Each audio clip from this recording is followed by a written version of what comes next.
So welcome. My name is John Paulsen. I am the Senior Brand and Marketing Strategist at HMG Creative here in Austin, Texas. I am coming to you from my home near Austin today, as most of you maybe are at home as well. A little background about myself. Before coming to Austin and working for HMG, I was an entrepreneur. My background is business and consulting and finance. Let's see. I've always worked really to help improve brands tell their story, whether it be visually or non-visually.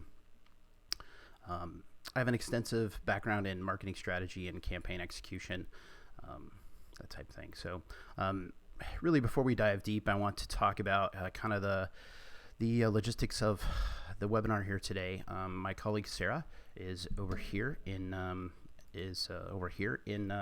Slack for me. She is posting questions to Slack. There is a little bit of latency. Some of you guys will getting this about 30 seconds, maybe even a minute delay. So make sure when you have a question that you ask it right away. If you would, that'd be great. Sarah's going to put those into a Q&A session that we're going to have afterwards. So just stick around. If you don't feel like you want to ask your question inside of the Q&A or the chat that's going on, I'll do that cool YouTube thing where you're like over here on the right where the chat is. So if you don't want to put your chat in there, feel free to just email me directly, john@hmgcreative.com, and I'll ask your question, or I'll answer your question. And if I don't get to all the questions, I'll be happy to get to them via email. So again, ask questions as they come up. So I have something to work on for the 30-second delay that we're going to have. So, all right. So if everybody's ready, let's get started. When we talk about brand story or brand strategy, as some folks call it, I'd like to kind of go over kind of the explanation of how I feel about the word strategy being used when we talk about brand story or brand strategy. So many define non-visual brand work as strategy. However, I think the process starts off on the wrong foot by referring to it as strategy. Strategy is defined as the art of devising or employing plans toward a goal. And I get plans, that's fine. I like the story definition better, which is it's an account of incidents or events, a statement regarding facts pertinent to a situation or question.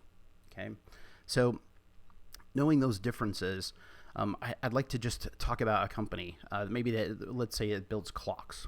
Okay.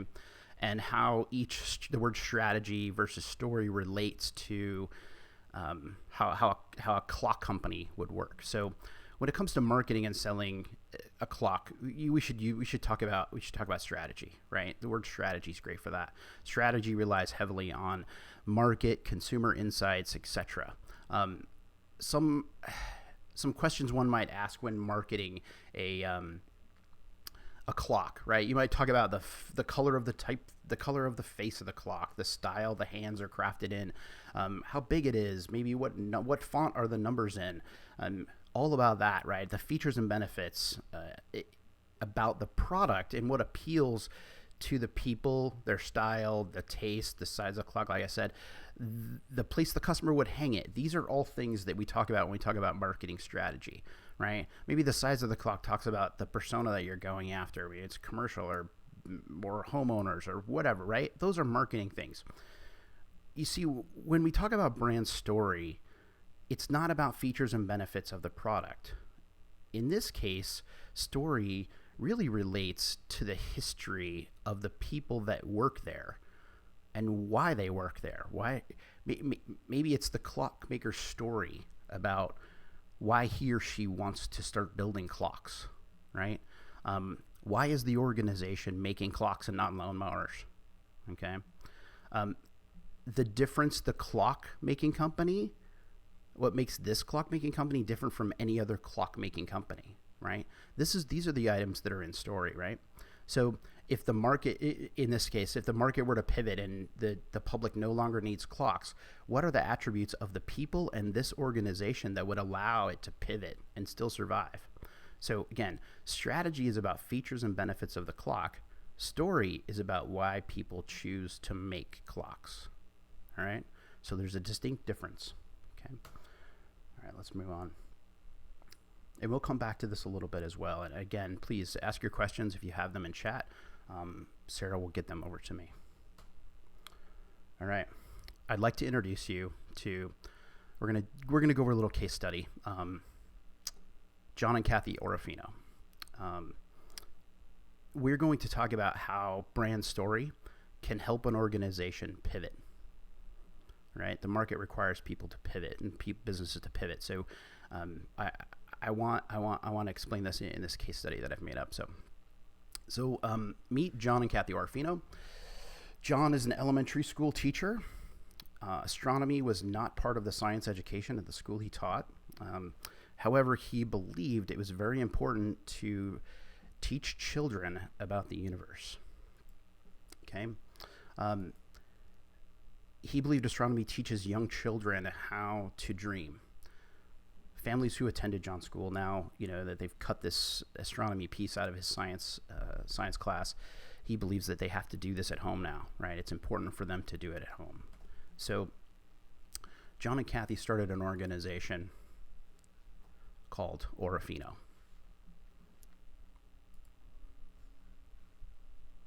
All right. And when they started Orofino, they realized that they needed a great brand story. And they needed to tell their story really from the truth of where it comes from, of where the idea of building telescopes for home use or use in after-school activities, where it comes from. So let's talk about the elements that they've built into their brand story. So let's talk about why and just cause. They believed that when you offer children the ability to discover extraordinary things, everyone involved, the family, everyone re-embraces the joy of learning. So Orofino sets aside every year product to give away to after-school programs and community organizations. They give telescopes away so that they can follow their just cause. Okay, so vision statement. So I want to talk a little bit, and we'll talk a little bit about after we get through the case study, but about how vision and mission and guiding principles and core values guide an organization. So vision statement: everyone should have the ability to explore the worlds around them. Mission statement: create an innovative, affordable telescopes that allow families to discover the universe around them. Now, key vision statement, right? Opening up the audience. Mission statement defines what the organization is going to be responsible for. Okay. Let's talk about core values.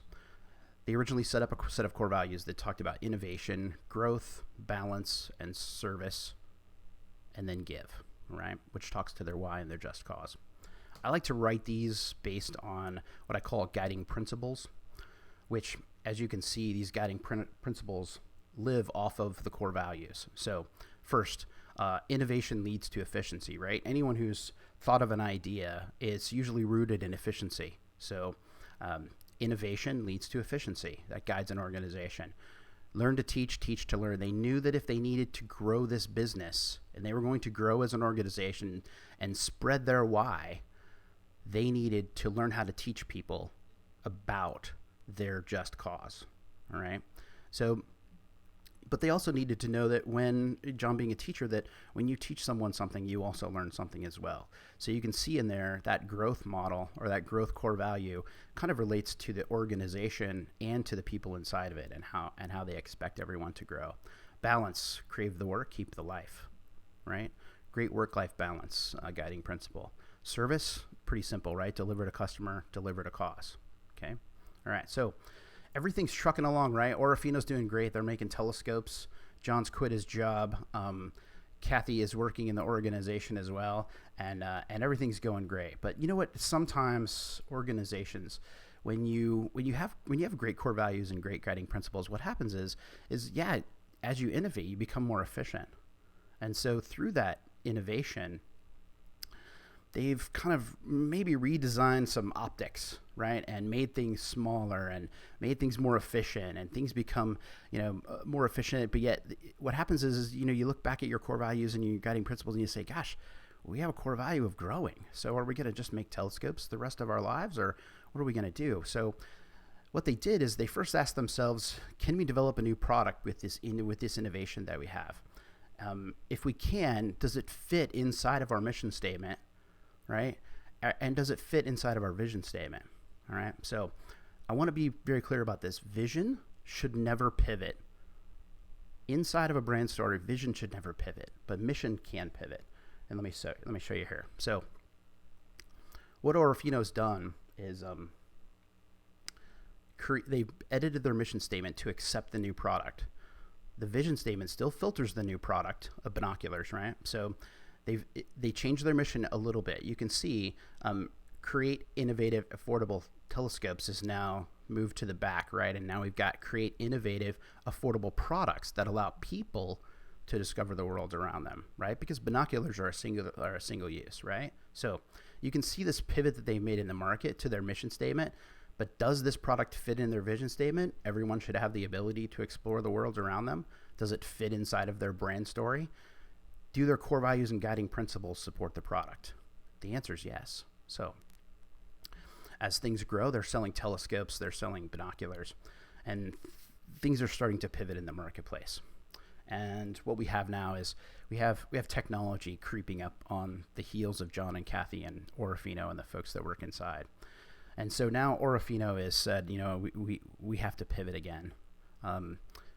Technology, the mobile phone, it's pushing Orofino to make a larger pivot inside their market.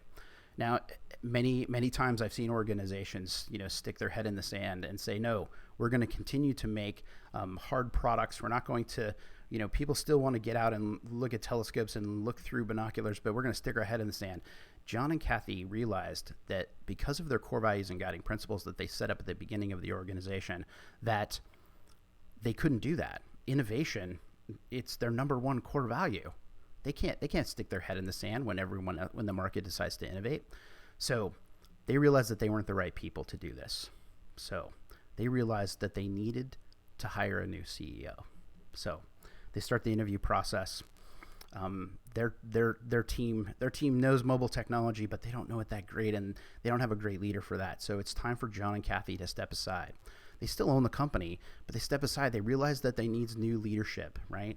So to maintain the guiding principles they have and the core values that they have, they needed someone else to lead the organization. So they use their brand story. They go out and find someone, right? When you have this written, you find someone that fits your vision statement.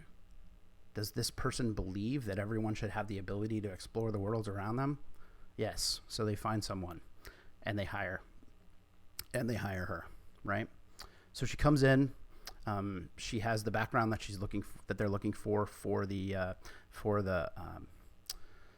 pivot that they need, and she changes the brand identity. So up in the right-hand corner, you can see that she changes it from a circular kind of lens-based to more like many lenses or many eyes, right? So they change their mission statement. Okay, the mission statement goes to create innovative, affordable products and software that allow people to discover the worlds around them. Okay, so I'm sure you've all guessed by now that they've moved to mobile technology. So now Orofino, in addition to telescopes and binoculars, also develops software for the 58 national parks in the U.S., allowing for self-guided tours using mobile devices at predetermined landmarks inside each park. Because of this innovative, effective growth-based, it's based on the service to the customer, right? So if you just roll right down, they innovated a product, they grew their business based on what their customers, what the service that they promised to their customer, right? Okay, so now they take 50 families to the Grand Canyon every year and allow them to do their guiding tour, right? So they didn't change their vision statement. Their just cause and why never changed. Their mission pivoted, but it's still, if you look, it says create innovative, affordable, right? So the words are still there. Their mission has just changed over the years from a pivot standpoint. Okay, so again, if you have any questions, pop them in. If I forgot anything or I missed something, please if there's a question in your head about how brand story can guide an organization, let me know in the chat or shoot me an email directly if you would. And then let's move on a little bit and see how we get there. So at HMG, what we do is there's some key elements that we use to help an organization define and discover its story, right? And so these elements have kind of four main, I guess four main topics. Okay, so I put this quote in there as well, and we'll talk about it in a minute. A business that makes nothing but money is a poor kind of business. Henry Ford. We'll talk about that in a second. I'll talk about that in the first section here. So let's talk about the key elements of brand story. So define the motive. All right, what is motive? I define motive as what a lot of folks are motivated by these days. And I'm motivated by it. Well, I have bills to pay too, but define the motive is money, right? So usually when people talk about business, they talk about what defines them is the motive is money. Sometimes it can be envy. Someone else maybe did something great and I want to do something great. Maybe there's a pride factor.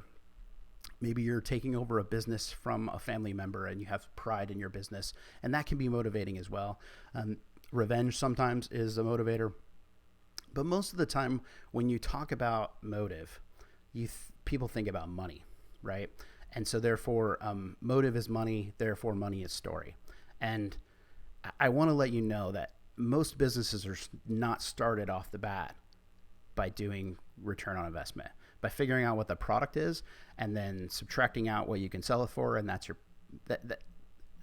rarely do businesses start that way, right? And what I found in my work is that many folks like to define it that way. That's how I used to define it when I was an entrepreneur. I thought if I could make it for this and sell it for this, I'll be successful. Well, it wasn't rooted in that. I was too ashamed. It was too much of a burden for me to say that I did this because that I started my business because I had a server's heart, or that I love the joy on someone's face when I hand them my product and they enjoy it. So it's much easier these days to talk about how many I sold or how much money I made on that sale or how many stores I opened or things like that. It's much easier to talk like that. But great brands, what I've learned is that great brands don't talk about that. It's not part of your story. Motive is not part of your story because it never really was. It's not what started the ball rolling. And so story is about what starts the ball rolling. Okay, so let's get into that. Don't get me wrong here too. You have to have motive, right? I mean, motive pays for things, right? Like the team and the tools and the tactics, right? And the strategies. It pays for those things. But when you talk about that in marketing. That's fine. Talk about how the quality of your product is and things like that. But when you talk about story, talk about the idea that actually got the ball rolling, the problem that you were going to solve, because that's where you discover the ambition. All right. This is really where the true purpose lies. Again, this is where the first problem that your brand was there to solve is. All right. Ambition is about understanding your story so well that you're willing to hire and fire people over their ambition inside of your organization. All right. So next slide, next piece is approach. This is about alignment. It sounds a little bit like strategy, but this is about alignment, making sure that everyone you hire understands the story and is not there just for motive, right? You have to get past that. A lot of people talk about motive, but you have to get past that with folks. Its approach is also about consistency when marketing, operations, customer service, product development, all tell the same story. It's magical. The story grows from there. So again, a motive, ambition, approach, and finally, we're going to talk about living the message as well. So this is how we get to it. This is how we figure out at HMG, how we figure out and uncover really the foundation for all strategies that come after, right? So message does sound a little bit about strategy. I've been kind of called out on that a little bit, but I want you to understand in my mind, it's not strategy. Message is when you take your story and figure out if it appeals to anyone. You have to be careful. You can't take what appeals to people and make it your story. if you do, your brand will eventually fail. So messages are baseline messages in your story. No products and features or benefits here. Okay. The messages also help inside and outside understand your ambition in its purest form. These aren't selling propositions. They can be made into selling propositions, but they talk about the difference of your organization versus others, right? Which is the core to your story, right? And understand that once you build and discover your brand story, it's the foundation for all the strategy. Strategy has a place, but you have to figure out the story before you talk about strategy. So whether here at HMG it's web design or development, marketing strategy, maybe it's a content strategy, channel strategy, platform strategy, or even executing strategies, really brand story is the basis for that foundation. Okay. All right. Let's move on to the next slide. I want to bring back the idea of strategy and story. So hopefully this kind of all helps you understand the difference between what we here at HMG call strategy versus the story. All right. Notice that once we when we talk about Orofino, we didn't talk about their personas, what channels, what Facebook posts they were making, what we didn't talk about anything that came to their marketing strategy. But were they a successful organization? Yes, because of their story. Because you can kind of imagine a little bit, right? That they would talk about how John was a science teacher, right? And those story elements then come out. And so that's when you really filter everything with your story, internal decisions and strategies, and they're all based on your why, your vision statement, maybe an small edit to a mission statement. This is how great brands survive competition, market pivots, innovations, and technology. Okay, so when you discover and elevate story, teams all speak the same language, no matter what their internal goals are. Okay, so how do we go about discovering? How do we go about helping you discover your brand story? So there's a couple different things we do.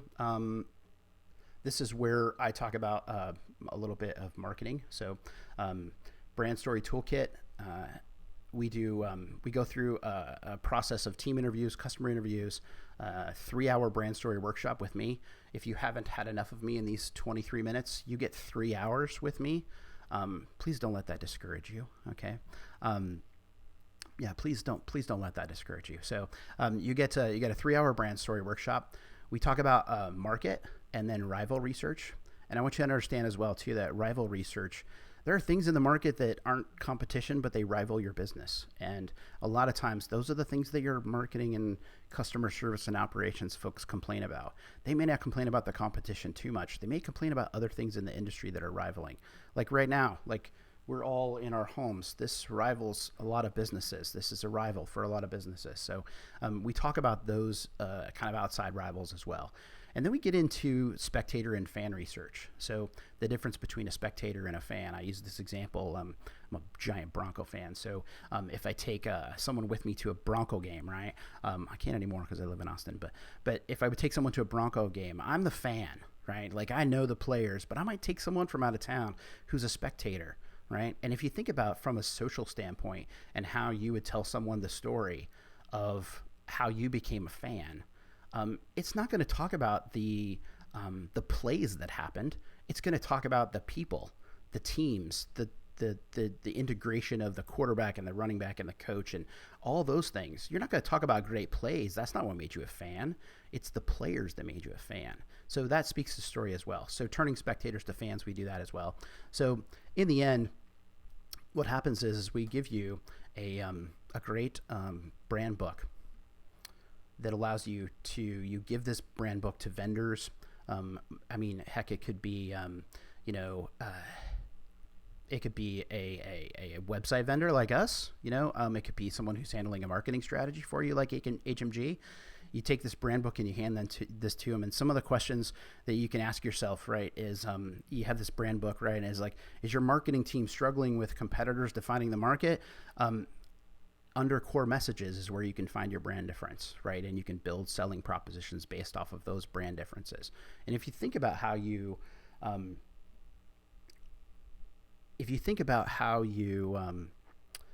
how you market things, brand difference really is it's something that your competition can't compete with you on, right? So that's found in your brand book under brand difference. Okay.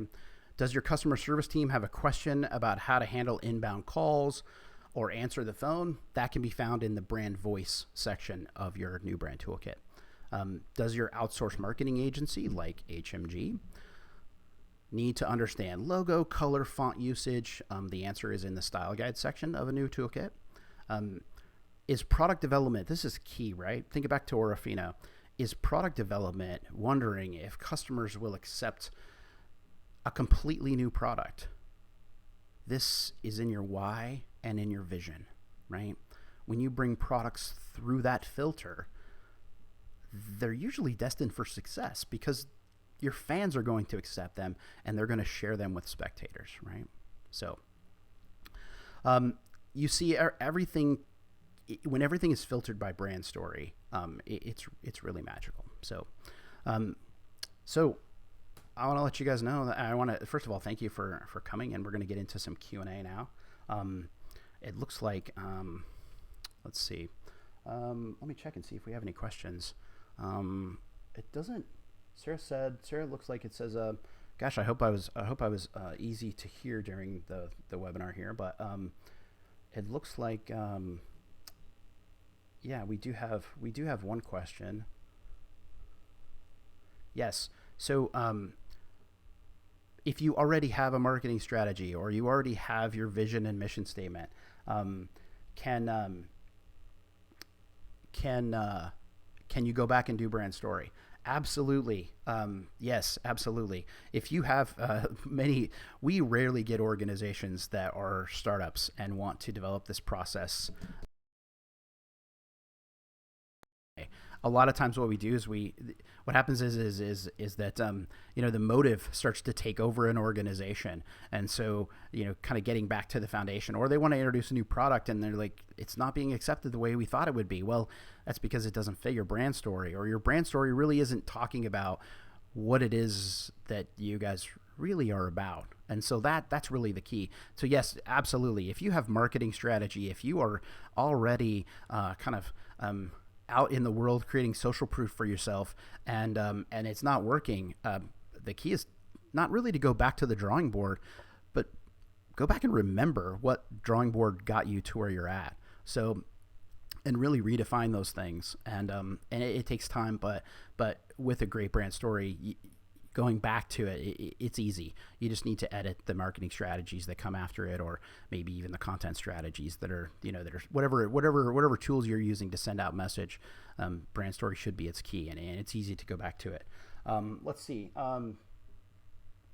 What is, looks like, what's the most compelling way? Hold on. I got a few in email here too. Thank you so much. Let's see. What's the most compelling way to tell your brand story? Wow. You know what? I couldn't tell you as far as platforms. I think platforms or channels. I think it's really making sure that it's cohesive. Brand story these days, what happens is folks go out and we've all been at like Target looking at a toaster, right? And we go out to see where the price is the cheapest, but through that we find reviews, and we find, some it might be through replying to reviews, or some it might be how you answer the phone in customer service, or how you handle someone who walks in the door of your retail establishment. Telling your brand story really effectively is everyone's job inside the organization. That's really why I talk about it when it comes to hiring folks, and talking through the process and using your brand toolkit to hire folks, is that everybody starts telling it. So really, any way you can possibly get the message out is key. So let's see. Question from Dave. Do you have more details behind which line item in your brand story toolkit. Yeah, we can go back to that. Let's do that. Yeah, let's do that. All right. So, history of myth. So, history of myth. I talk about Steve Jobs, right, and Steve Wozniak, right. Started Apple in the garage of his parents in Palo Alto, California. That's story, right? Is it a myth? Like, I don't know if it's a myth. I'm not sure. I'm sure they did, but creating that story and myth, right? Why and Just Cause. A lot of people relate Why and Just Cause to a charitable organization, but if you think back to Orofino's why was because they really believed that astronomy gave kids the ability to dream beyond the world that they live in now. So that was their why. That was their just cause. And if you think about it, right, all their products related back to that why, right? So we touch them with a telescope, then binoculars, right? So telescopes, and then let's explore a world that's really close to us on our phone by taking a guided tour of the Grand Canyon, right? It talks to their why. So people culture map. This talks about why Orofino existed, right? Like what talks about the story of the teaching and the frustration behind not being able to teach astronomy in his class, right? Vision statement, mission statement, guiding principles. We kind of went over those. Promise. The promise is really the promise the organization makes to the public, right? Brand difference. This is great. This is really, and it's right in the middle because it's really the key to everything. It's really when you take the story and you start to figure out what it is in the marketplace that makes you different. Not from a feature and benefit standpoint, but from the standpoint of what differentiates your solution to the problem differently than anyone else's. Okay. Or maybe it's a background, right? Maybe it's a love or a why or a just cause that no one else can share with you, right? So, or no other organization can share with you. Let me be clear, because no other competitor can share that with you. So, but the key brand difference is strictly for your organization, but it needs to speak to your audience, or you'll go out of business. I mean, or you'll lose motive. So, voice talks about how you answer the phone, how you, are you a playful organization? Are you fun? Are you stuffy? Are you the authority on things, or are you fun and playful? Talks about personality of the organization. Those two kind of tie together. Personality kind of leads to voice a little bit. Font logos and colors. Those are items that you may already have in place, and we'll just institute yours. But we can also help with visual brand identity as well. And then I talked a little bit about Spectator fan analysis and rival. So Dave, I hope that answers your question. It looks like we have a ton coming in. So I'm just going to, let's see. It looks like Jenny's asked, live the message. What are the steps you take to know what appeals to people? So that's in marketing strategy. So you said something key, that what are the steps you take to know what appeals to people? So that's a different webinar, Jenny. That's marketing strategy. So that's when you take the products that you have, right, and you realize, hey, what's going to appeal to them? Is it a giant clock that hangs on the wall that's 6 feet wide, or is it a small clock that fits on your nightstand? So those things are kind of filled out in marketing strategy. Brand story talks about why you want to make clocks. So we can get into that. We're probably going to do a small webinar on the pieces of marketing strategy. So I'm going to do something really silly, but I know the subscribe's not there, but wherever the subscribe is somewhere, subscribe, and then we will we'll notify you of the of any webinars that come up on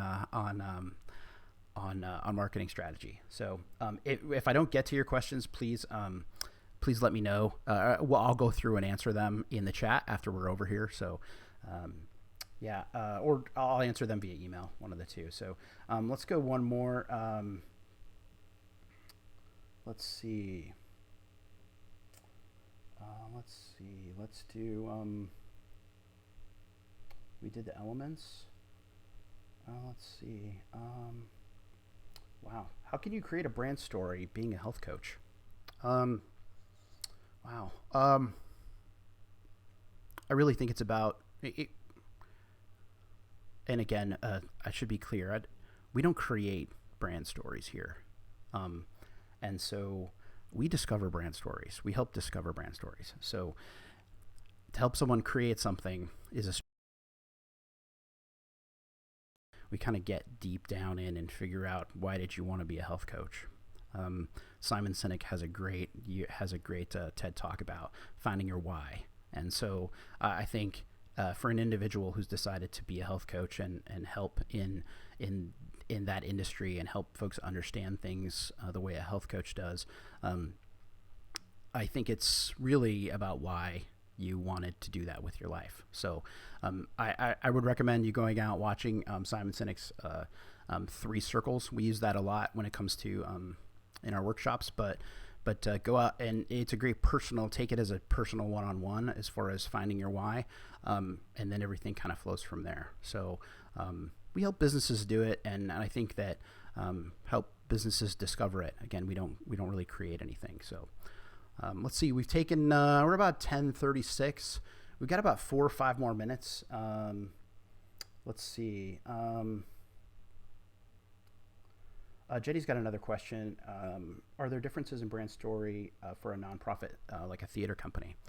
No, I don't think so. Brand difference really. Let me use a company that everybody knows, right? Is like a company that everybody knows, like Apple. And so many brand storytelling folks use Apple as an example. So it's a very cliche, and I understand that, but it's really a quintessential way a brand survives, because it's really been on the ropes. Back in the early 90s, things were changing in Apple. But to answer more of your question, I want to reference to you what brand difference is. So back in the 90s, the only people that used Apple Computer or Apple products were creative folks. Why? Because all of their items were pushed creative. Oh, so you're a graphic designer or a desktop publisher or a web designer. What do you, you use a Mac. Oh, okay, great. All right. Well, I work in finance, or I'm in a cubicle, so I use a PC. I use, Windows. Okay, great. Well, what's happened is that the world has realized that we're all creative at some point, and that is what really has created their market value and their increase in market value. But have they ever changed? When you go into an Apple store, there's a giant screen on the wall, and they're showing people how to be creative with their products. Really, I mean, rarely do you walk into an Apple store and they tell you how to use Excel or Pages or Numbers or Word, I mean, they don't. It's all about being creative. So their brand difference is being creative, right? And no one fights them in the market. I mean, you don't hear Windows talk about how creative they are. So that's a brand difference. It's a giant brand difference. And now what they've done through a lot of different things is everybody kind of realizes, I'm creative. Maybe I should buy a Mac. I can do all the other stuff I need to do on it, but I kind of want to do something creative now. Oh, well, I have to have a Mac then. So that is a brand difference that